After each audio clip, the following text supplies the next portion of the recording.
আসসালামু আলাইকুম। পঞ্চম শ্রেণীর প্রিয় শিক্ষার্থীরা, তোমাদের গণিত নতুন বই ২০২৬ এর আজকে ২৮ নাম্বার পৃষ্ঠার সমাধান দেখব। ঠিক আছে? তো এখানে দেখো তোমাদের ২৮ নাম্বার পৃষ্ঠা এখানে বলছে যে দেখি পারি কিনা। তো প্রথম যে ১ নম্বর অঙ্কটা দেওয়া আছে দেখো, এটা হচ্ছে হিসাব করি। অর্থাৎ বন্ধনী আকারে একটা অঙ্ক দেওয়া আছে। ঠিক আছে? তো এর আগেও কিন্তু আমরা এই ধরনের অঙ্ক করেছিলাম। ঠিক আছে? তোমাদের কিন্তু দেখাইছিলাম কিভাবে করতে হয়।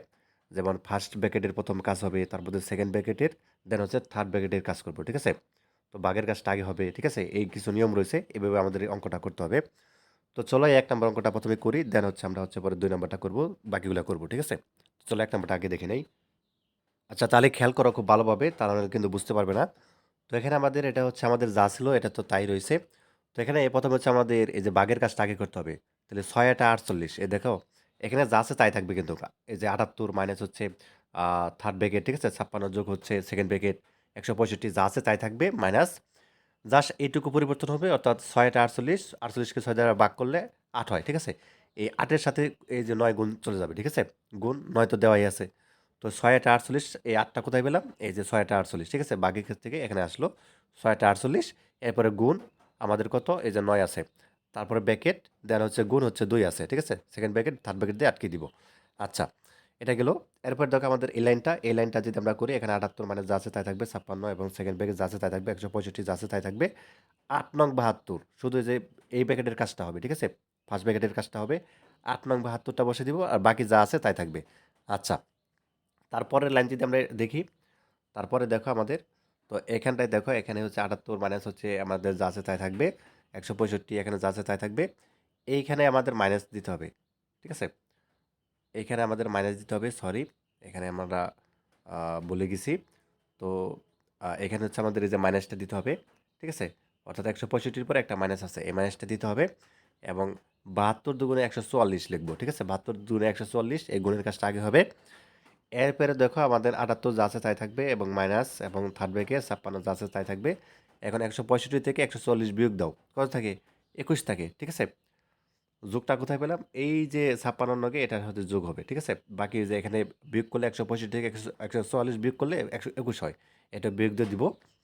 এরপরে কি করতে হবে দেখো? এরপরে হচ্ছে আমাদের ৭৮ যা আছে তাই, এবং মাইনাস চিহ্নটা দিব মাইনাস, এবং এই দুটা যোগ করলে ৬ আর ১ ৭, এবং ৫ আর ২ ৭। ঠিক আছে? ৭৭। ৭৮ থেকে ৭৭ বিয়োগ দাও ১ থাকে। এটাই হচ্ছে আমাদের উত্তর। ঠিক আছে? আচ্ছা, এরপর দেখো আমাদেরকে এখানে বলছে যে ১২টি কলমের দাম হচ্ছে ৳১৮০ হলে ২৫টি কলম কিনতে কত টাকা প্রয়োজন হবে? গাণিতিক বাক্য লিখিও সমাধান করি। ঠিক আছে? তাহলে ১২টির দাম যদি ৳১৮০ হয়, ২৫টি কলমের দাম অবশ্যই বেশি হবে, তাই না? তো গাণিতিক বাক্যে লিখতে বলা হয়েছে। তো চলো এটা শর্টকাটে হচ্ছে আমরা গাণিতিক বাক্যে লিখে ফেলি। আচ্ছা, এখানে আমাদের যেটি করতে হবে, প্রথমে দেখো গাণিতিক বাক্যে যদি আমরা করি, তো প্রথমে হচ্ছে আমরা ১৮০ ভাগ ১২, দেন হচ্ছে গুণ ২৫ দিব। কেন দিব? কেননা ১৮০-কে যদি আমরা ১২ দিয়ে ভাগ করি, তাহলে কিন্তু একটির দাম পেয়ে যাব। ওই একটির দাম যে পেয়ে যাব ৳১৫। ঠিক আছে? একটা ১৮০-কে তুমি যদি ১২ দিয়ে ভাগ দাও, তাহলে কত হবে? ৳১৫ হবে। ঠিক আছে? বা ১৫ আসবে। এই ১৫ দিয়ে দেন হচ্ছে তুমি ২৫-কে গুণ করে ফেলো। তাহলে কিন্তু আমরা ২৫ টা কলমের দাম পেয়ে যাব। তাহলে ৳৩৭৫। উত্তরটা কি হবে? ২৫ টি কলমের দাম ৳৩৭৫। এভাবে লিখে দিবা। ঠিক আছে? তো যাক, এইভাবে হচ্ছে গাণিতিক বাক্যের নিয়মে আমরা করলাম শর্টকাটে।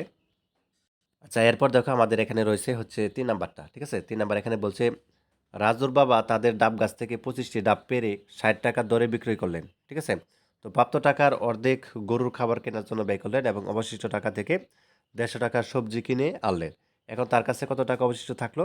গাণিতিক বাক্যে লিখি ও সমাধান করি। তো চলো এটা হচ্ছে গাণিতিক বাক্যে লিখতে হবে।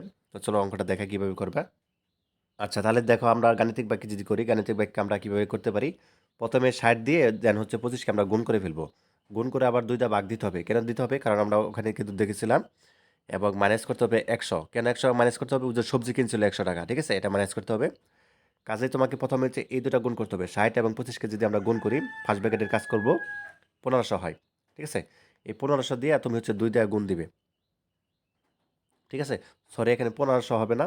৬০ দিয়ে ২৫কে গুণ দিলে আমরা যদি দেখি, ৬ ২৫-এ এখানে হচ্ছে তোমাদের ১৫০, আর একটা শূন্য, হ্যাঁ, একক, দশক, শতক, হাজার, ১৫০০ হয়। এবং তারপর দেখো, হ্যাঁ ঠিক আছে, ১৫০০ হবে। আচ্ছা, ৬০ দিয়ে ২৫কে গুণ করলে হচ্ছে ১৫০০ হবে। এরপরে ভাগ ২ দিবা। ঠিক আছে? এখানে যা আছে তাই থাকবে, এবং মাইনাস হচ্ছে ১৫০ থাকবে। আচ্ছা, এরপরে দেখো এখানে হচ্ছে আমরা যদি করি, 750 এখানে 1500কে তুমি দুই দা ভাগ করো তাহলে হবে কত? 750 হবে, ঠিক আছে? তাহলে 1500কে ভাগ করে পেলাম হচ্ছে 750 এবং মাইনাস এখানে 150 আছে, ঠিক আছে? এখন সেকেন্ড ব্র্যাকেটের যেহেতু চলে যাবে, এখন থার্ড ব্র্যাকেটটা রয়েছে। তো 750 থেকে হচ্ছে 150 তুমি হচ্ছে মাইনাস করো, তাহলে 600 টাকা। এই উত্তর হবে তোমাদের 600 টাকা তার কাছে অবশিষ্ট রইল। তো গাণিতিক বাক্যে আমাদেরকে করতে বলা হয়েছিল, তো আমরা হচ্ছে গাণিতিক বাক্যে এভাবে করে ফেললাম, ঠিক আছে? আচ্ছা, এখানে দেখো সবার শেষে একটা অঙ্ক দেওয়া আছে যে যদি 8 কেজি আটার মূল্য 384 টাকা হয় তাহলে 4320 টাকা দিয়ে কত কেজি আটা কেনা যাবে, ঠিক আছে? বিষয়টি কিন্তু বুঝো। এখানে কি বলছে আমাদেরকে, যদি 8 কেজি আটার মূল্য হচ্ছে কত হবে? 384 টাকা হয়, মানে এখানে 384 টাকায় কত কেজি আটা পাচ্ছি? 8 কেজি। আর তাহলে 4320 টাকায় কত কেজি পাবো, তাই না? তো চলো এটা হচ্ছে ঐকিক নিয়মে করতে হবে, এখানে কিন্তু গাণিতিক বাক্য আমাদের লেখে নাই। কাজে এই অঙ্কটা হচ্ছে ঐকিক নিয়মে করতে হবে, খাতায় দেখাচ্ছে কিভাবে করবা তোমরা। আচ্ছা, তাহলে তুমি কিভাবে করবা দেখো, তুমি লিখবা যে 4 নম্বর অঙ্কটা যে 384 টাকায় আটা হয় 8 কেজি, বা আটা পাই 8 কেজি লিখতে পারো যে 384 টাকায় আটা হয় 8 কেজি। তাহলে সুতরাং 1 টাকায় আটা হয়, অবশ্যই কম হবে, তাহলে 8 উপরে যাবে, এই যে 384 এটা হচ্ছে নিচে আসবে, ঠিক আছে? আচ্ছা, সুতরাং 4320 টাকায় আটা হয়, তাহলে 8 গুণ তুমি কত দিবা? 4320 উপরে যাবে, আর 384 এটা নিচে আসবে, ঠিক আছে? তো এরপর দেখো এরপর আমাদের কিভাবে করতে হবে। তো এরপরে তোমাদেরকে যেটি করতে হবে, তোমাদের এখানটায় দেখো, এখানে হচ্ছে তোমাদের যেটি করতে হবে, এই 8 দিয়ে তুমি হচ্ছে 4320কে গুণ করো, তাহলে কত আসবে? 34,560 উপরে আসবে। আর নিচে কত আসবে? আমাদের 384 থাকবে। এখন এই 34,560কে তুমি যদি এই 384 দ্বারা হচ্ছে ভাগ করো, ঠিক আছে? তাহলে কত আসে দেখি, ভাগটা দেখি। 384 এখানে যদি 3 ঘর নেই হচ্ছে না, মানে 345 হয়ে যাচ্ছে, কিন্তু এখানে তো 384 আছে। কাজে আমরা প্রথমে নিব 4 ঘর, অর্থাৎ 3456, ঠিক আছে? এই পর্যন্ত নিলাম। এখন দেখো, এই 384কে যদি আমরা কয়বার যাচ্ছে, অর্থাৎ 9 বার যাচ্ছে, ঠিক আছে? 9 বার যাচ্ছে, তাহলে 9 384 কত হবে? 3456 হবে। তাহলে এটা কি যদি আমরা মাইনাস করি, মাইনাস শূন্য, এবং বাকি যে শূন্য আছে এটা কেটে নামালাম, ঠিক আছে? তাহলে দেখো, শূন্য দিয়ে তুমি হচ্ছে যে 384কে ভাগ করলে শূন্যই হবে, তার কাজে এখানে একটা শূন্য দিবা 9 এর সাথে, আর এখানে শূন্য, কাজে এখানে শূন্য হবে, ঠিক আছে? কাজে আমরা কত পেলাম? 90 কেজি পেলাম। উত্তরটা কি হবে? 90 কেজি, ঠিক আছে? তো এই যে উত্তরটা হচ্ছে তোমাদের 90 কেজি পেলাম। তো এটাই হচ্ছে মূলত উত্তর। তো যাই হোক, এটা হচ্ছে ঐকিক নিয়মে করে ফেললাম। তো এভাবে হচ্ছে তোমাদের অঙ্কটা। তো যাই হোক, ইতিমধ্যে তোমাদের অন্যান্য বিষয়ের সমাধান কিন্তু চ্যানেলে দেওয়া আছে, অবশ্যই সবগুলা দেখে নিবা, ঠিক আছে?